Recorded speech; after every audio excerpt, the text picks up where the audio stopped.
You're listening to Civic Media. You can tune into any of our live shows on any radio station across the state with the Civic Media app. Find us in your phone's app store and listen anytime, anywhere. This is your WGBW Daily News Roundup for the Talk of Green Bay, 97.9 FM and 1590 AM. For 97.9 WGBW News, I'm Lisa Hale. Election laws, abortion rights, and the role of public sector unions were among the hot-button topics the two candidates vying for a seat on the Wisconsin Supreme Court argued over during Wednesday night's debate. With only 3 weeks before the election, Circuit Court Judges Susan Crawford and Brad Schimmel discussed a wide range of issues, from abortion rights, redistricting, the state's voter ID law, and the future of collective bargaining rights for public workers. The exchanges were sometimes heated. At one point, Schimmel said Crawford was lying about his past actions involving a case.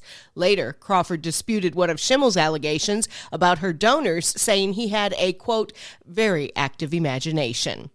At stake in this election is the court's ideological balance, which currently leans towards the liberal majority. This is important as a number of impactful cases might be on the docket in the coming months.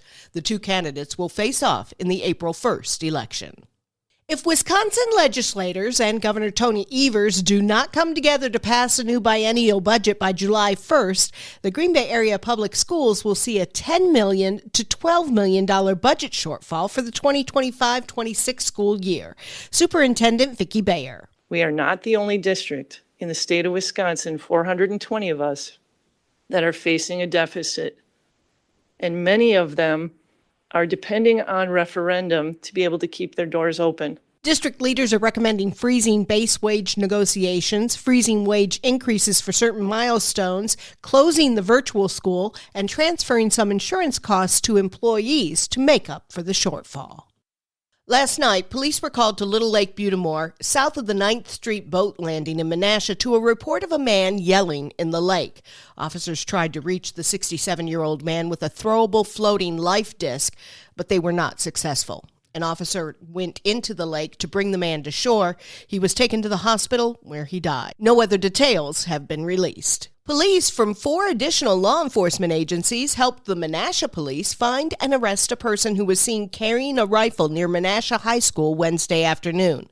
The high school was placed on lockdown, and the suspect was found quickly. Names have not been released. A body was found in a wooded area off South Lake Street in Manitowoc Wednesday morning. Manitowoc police say foul play does not appear to be a factor in the person's death. The investigation, which will include an autopsy, is still ongoing. Anyone with information is asked to call Manitowoc Police or Crime Stoppers. Trump administration layoffs at the National Weather Service have experts concerned. Here's Civic Media's Joanne Krulatz. The weather guys, UW-Madison meteorology professors Jonathan Martin and Steve Ackerman, say any pullback of the severe weather forecast provided by National Weather Service and the National Oceanic and Atmospheric Administration could put lives at risk. Ackerman says many employees being described as probationary are in fact experienced professionals at the agencies. Martin says the services provided by the National Weather Service and NOAA cannot be easily or quickly replicated. There are National Weather Service offices in La Crosse, Green Bay, and Milwaukee-Sullivan, and offices in the Twin Cities and Duluth serving western Wisconsin. The numbers to be let go at the Weather Service and National Oceanic and Atmospheric Administration remain unclear. Federal funding for hospitals is at stake without congressional action. Jimmy Kuska reports. Coverage for home-to-health and telehealth programs under Medicare used by several Wisconsin hospitals will expire at the end of the month unless Congress extends the benefits. 6 Wisconsin hospitals rely on home-to-health for patient care, while 16 hospitals utilize the telehealth and other programs that are also set to expire, mostly affecting providers in the state's rural areas. The Wisconsin Hospital Association estimates the federal funding lost if the programs expire to be around $200 million. Hospitals will not be able to take on as many patients if the programs expire, meaning longer drives to find health care, especially for older patients in rural areas. 40-year-old Joshua Denault, who faced 16 charges of sexual exploitation and child enticement, entered a no-contest plea in Brown County Court this week.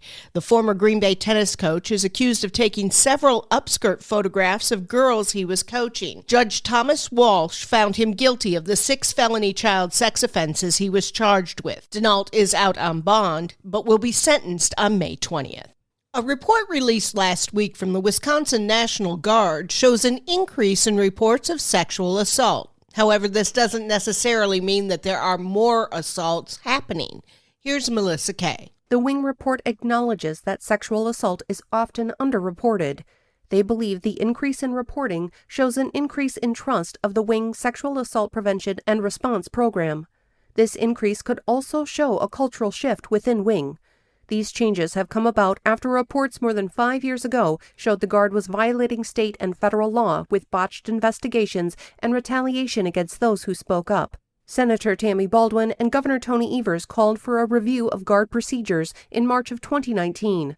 The Guard is now required to submit an annual report on sexual assault and harassment within the Wisconsin National Guard and have a public hearing on the report. I'm Lisa Hale, 97.9 WGBW News. For news anytime, log on to WGBW.FM.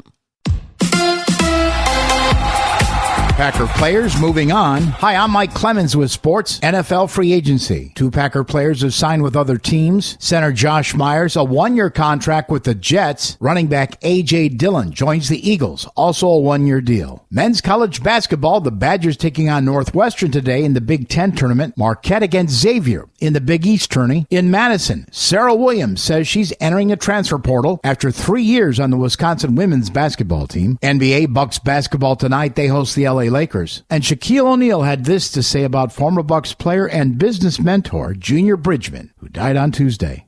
Yeah, this one really hit hard for me. They always tell us stories about how 75% of athletes 0 to 5 years after they're done playing go broke.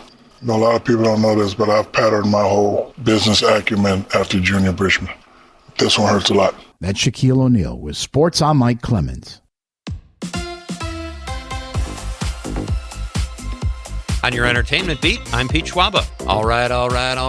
Matthew McConaughey is back after a 6-year hiatus. The star of Dazed and Confused and True Detective returns to the big screen in The Rivals of Amzia King. During his hiatus, McConaughey wrote a book, spent time with his family, and stayed fresh by doing voice work in films like Sing 2. McConaughey's memoir, Green Lights, is now available. Will the new Jurassic Park be rated R? As a fan of dinosaurs and thrillers, I really hoped so, but seriously doubt it. Fans are speculating based on the new trailer and how dark it seems, and the fact that the franchise introduces a new, especially scary monster called the D-Rex. Social media users seemed excited at the idea of an R-rated, truly freaky Jurassic Park. Unfortunately, according to the experts, studios will most likely not want to give up those under-17 profits. Eric Stonestreet is expanding his acting talents. The hilarious and Emmy-winning Stonestreet, who played Cam on Modern Family for 9 seasons, has agreed to a role on Dexter. Stonestreet will play Dexter's estranged brother, who he was separated from at a young age. You can catch Eric Stonestreet on Dexter Sunday nights on Showtime. Hate speech and toxic social media users had to take a powder this past Monday when Twitter, also referred to as X, experienced outages, leaving anonymous users and bots with nowhere to spew their disinformation. Angry young men who hide behind avatars and fake screen IDs probably experienced calm for the first time in the last few years. Better a Twitter malfunction than a Cybertruck. Dolly Parton told Oprah Winfrey that she thought she would be a great mother. Parton elaborated, saying she and her recently deceased husband, Carl Thomas Dean, ultimately decided not to have kids because Parton wanted the freedom to pursue her career and be a mother to all children. That is so Dolly Parton. Parton said at one point they even had a name picked out if they had a girl, but decided against it. I'm guessing it was Dolly Jr.? Billy Joel is putting his health before his tour. The 75-year-old music icon has wisely chosen to postpone working the road so he can rehab after a recent medical procedure. Joel's camp says he will take 4 months away from performing to get his health back. Joel expects to make a full recovery and will resume his tour in Pittsburgh on July 5th of this year. For more showbiz fun, tune in to Nightlight with me, Pete Schwaba, weeknights from 6 to 8 p.m. on the Civic Media Radio Network. We are tracking a storm system that could bring showers, even a few thunder showers late tomorrow into tomorrow night. Rain and eventually some rain changing to snow by Sunday. It's going to be windy too. But for now, sunshine today, 58 tomorrow. we'll get to the mid-60s. I'm meteorologist Sean Cable. Temperature now 30. That's your WGBW Daily News Roundup from Civic Media. Subscribe to this podcast on Spotify, Apple, or wherever you find your podcasts. Find more news at WGBW.FM. The national news cycle never stops, but it can be hard to find news about your local community. Civic Media is dedicated to providing quality local and state news coverage across Wisconsin. With the Civic Media app, you can get notifications about local stories that matter to you and your community. Find the free Civic Media app in your phone's app store and choose notifications from the menu to tell us what kind of news you want to hear about.